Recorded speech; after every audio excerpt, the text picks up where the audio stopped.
Welcome back to the Business Freedom Podcast. This is going to be an awesome, again, 3-part series. I'm going to continue to allow you all into our world. And this is a session called Mindset, Focus, and Habits. And our very own Stacy Peterson, who is COO, really CEO, if I'm being honest. I think all I do at this point is create this podcast. And she is just a really brilliant businesswoman and just a salt of the earth human being. And I'm just proud to call her my friend and to be in business with her. The session dives deep into like what motivates us to achieve in our lives and our business, and where do we trip up. And it's going to go all the way through the questions that and the sharing and the feedback from members at this event. The only thing I ask, because we're letting you into our world, is for you to share the Business Freedom Podcast. Just share it on social media and get the word out that there is a better way to do this, a better way to do business. And also leave us a 5-star review. That's super, super helpful. So stay tuned. This is going to be worth your time, I promise you. So grab your journal, grab something to take a sip of, and stay tuned for Stacy Peterson.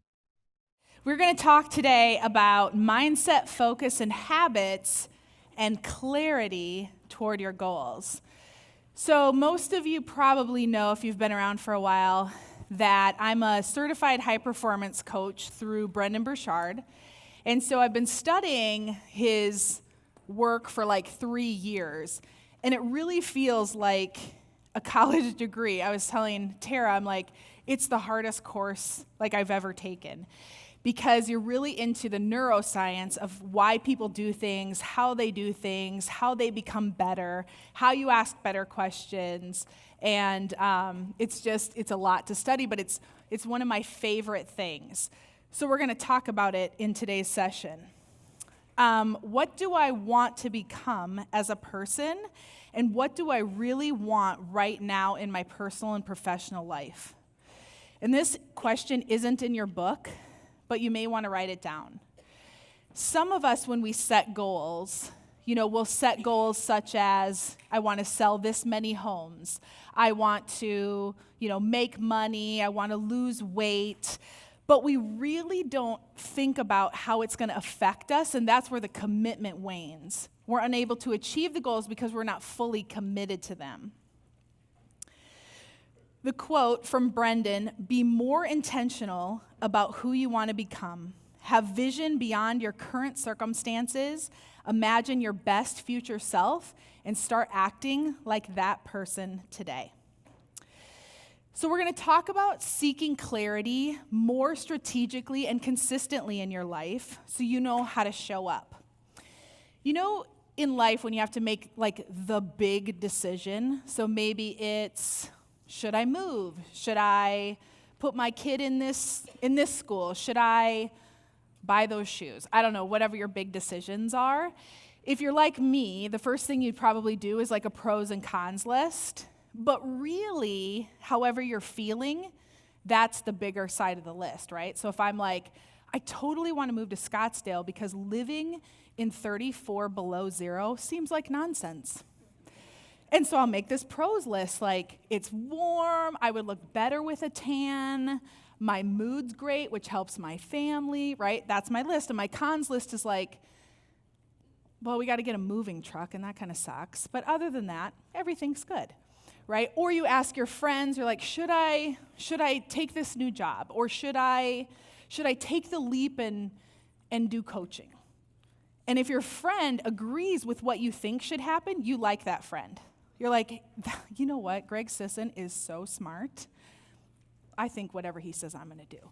And then if you ask someone else and they're like, well, have you considered this? You're like, no, you're an idiot. This is my list. So when you're making these big decisions, you think that that's the one decision that's going to alter everything.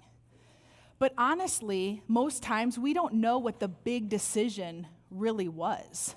So you may think it's moving, but maybe the big decision was really, how did I show up to my family before we wanted to move? How much time did I spend with them? How much time can I spend with them now? That's the big decision. It really wasn't the move. So a lot of times in life, we have these decisions that either may seem easy or may not, but sometimes we just have this fog, this cloud. We're just not quite sure, and we don't know why. Like, we're smart people, we're educated people, but it just seems like a cloud. And then pretty soon you start going through the motions. Like, well, maybe that goal, you know what, maybe this year wasn't the year for me to lose weight. Maybe this year wasn't it. And you start going through the motions. And what that is, it's just lack of clarity. When things don't seem thrilling anymore, like going to work doesn't seem that awesome anymore, talking to your team, talking to a seller or a buyer, it's like, oh, if I have to do that one more time. When really, it's just lack of clarity of where you're going. So we're going to go through this as an exercise today. Clarity is like energy. So you've heard the saying, a power plant doesn't have energy, it generates it. Same with clarity. You have to take the time to discover, you have to take the time to cultivate. It doesn't just happen. There isn't going to be some big lightning strike that comes out of the sky and you're like, boom, I got clarity. It's not going to happen that way. It takes a lot of thought. When we talk about goals, we usually think, like I mentioned before, that one goal affects our whole life, or one decision is that big thing that will make all the difference. But let's look at an example. I'm going to give you an example and talk about clarity toward that goal. So let's say your goal is, I want to sell 50 homes next year and make $200,000 so I can have a great life for my family. That will feel comfortable to me. Well, for most of us, it sounds like the right goal, right? It had a number attached, a timeline, it's specific, there's a why behind it. So it seems like if I say that on January 1, it'll totally happen. I'm gonna, put it in my book. I'm gonna tell my friend about it. I'm gonna start, doing some actions that'll take me there. But what happens is we get busy with everyday life, and then the goal starts to seem unclear. Like, well, how do I really get there? What would I really do? So there's 4 ways in a goal that you can create more clarity for yourself so that you can actually achieve these goals. And the first one is called your best self. When we think about self, you have to envision yourself in the future. So if I was the person that wanted to make this money, sell these homes, make my family life better, what would that person do? How would that person show up to work? How would that person, greet their team? How would that person leave their family in the morning? Would it be in a hustle bustle, like, hurry up, get to school, grab your shoes, get your homework back? Or is it like, I love you, have a good day? And not that every day can go that way, but there's an intentionality to it in how you're going to show up. So you have to envision the better version, because we all get comfortable, and pretty soon we're like, you know what, it's good enough. Like, I'm feeling comfortable, I'm fine. I really didn't need that goal this year.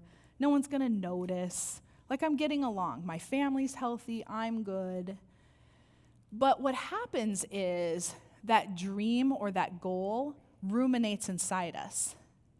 And then pretty soon we are not satisfied with much at all.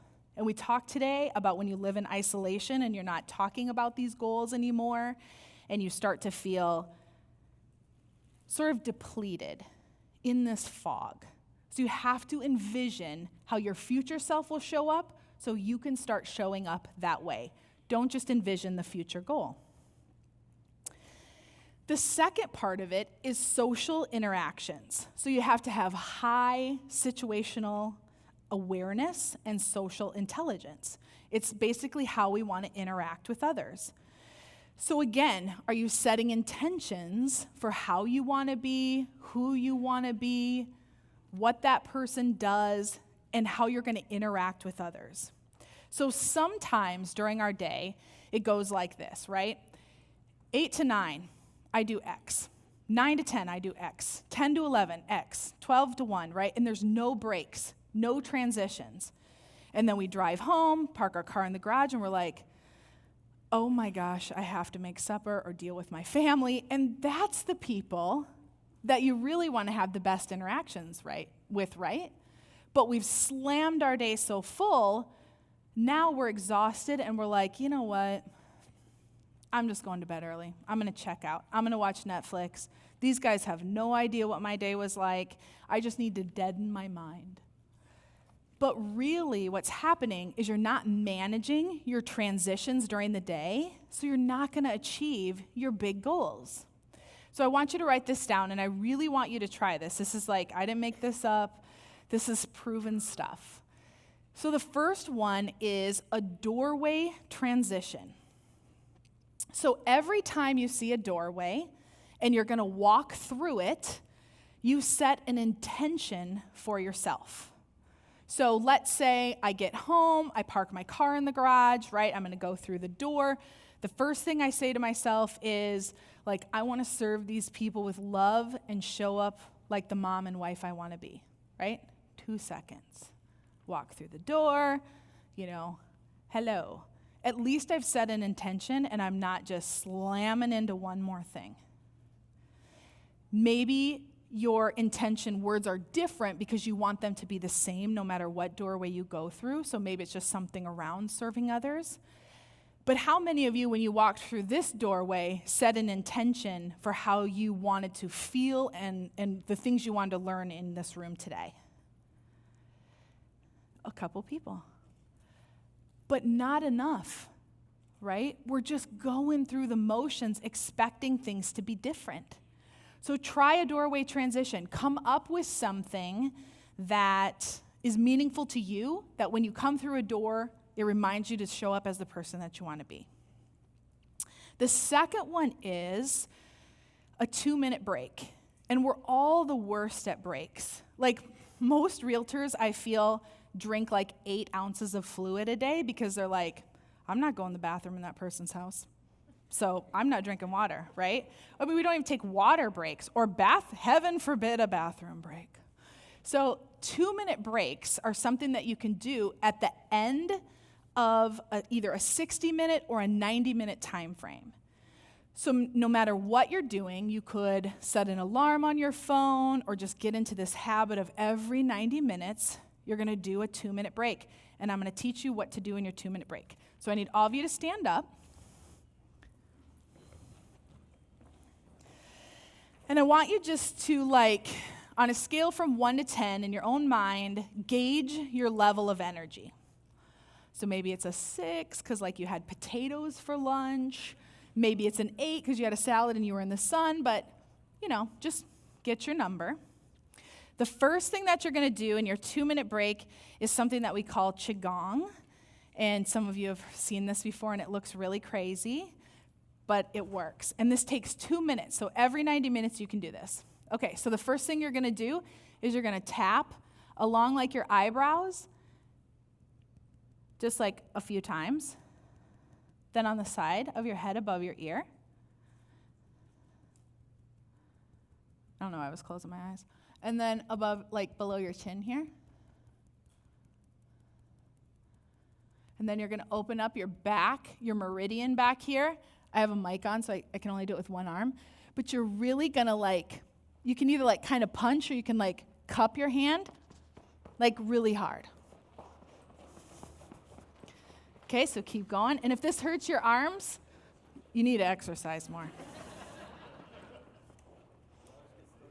Yeah. Okay, now we're going to do our hands real quick. So you're going to cup your hands, and it's going to sound like it's raining, and you're going to go up and then down. And then put your shoulder down. Don't lift it, don't crank. And just go like this. This one feels good. Got to do it harder. Okay, other arm.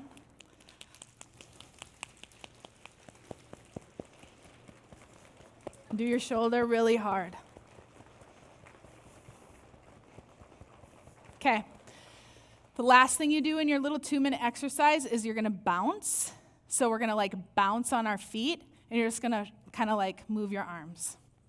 This is weird with a mic pack on. And the stage, making noise.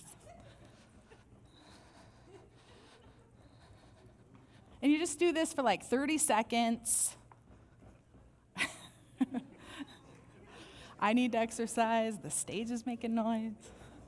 Okay. Now, take notice of your energy. So how many of you went up like 2 numbers? So you were at a 5 and you're at a 7. How many went up 3? 4? How many were sleeping when we started and now they're awake? Okay. Oh, 1. Okay, awesome. Have a seat. But do you see how that simple thing took 2 minutes? Your team's going to think you're crazy. Doesn't matter. Teach them.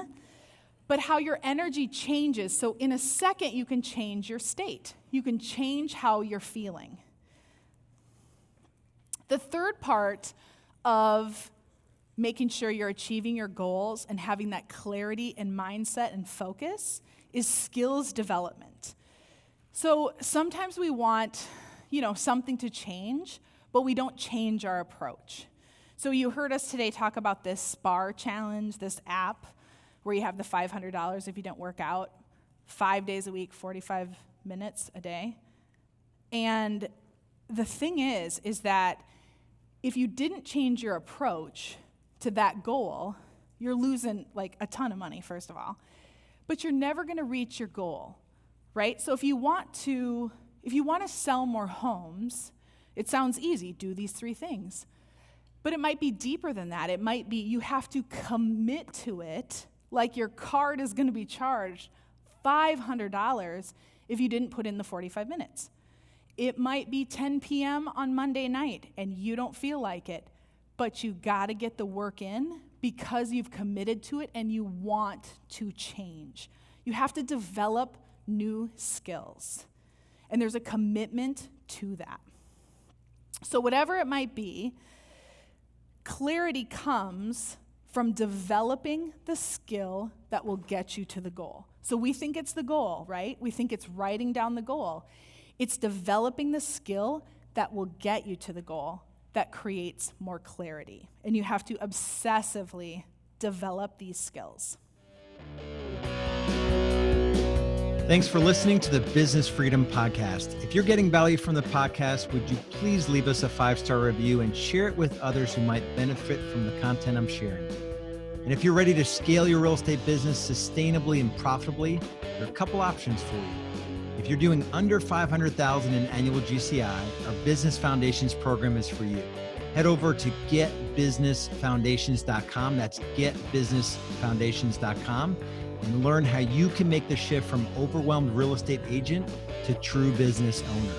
If you're doing more than $500,000 in annual team GCI, there's our graduate program designed for top producers and team leaders who want to grow their team and scale their business. If that's you, go to realestatebschool.com and apply for a free business growth strategy session. In your business growth journey, we have the tools, systems, strategies, training, and coaching to get you where you want to be. Remember, only you can create your future, so take action now.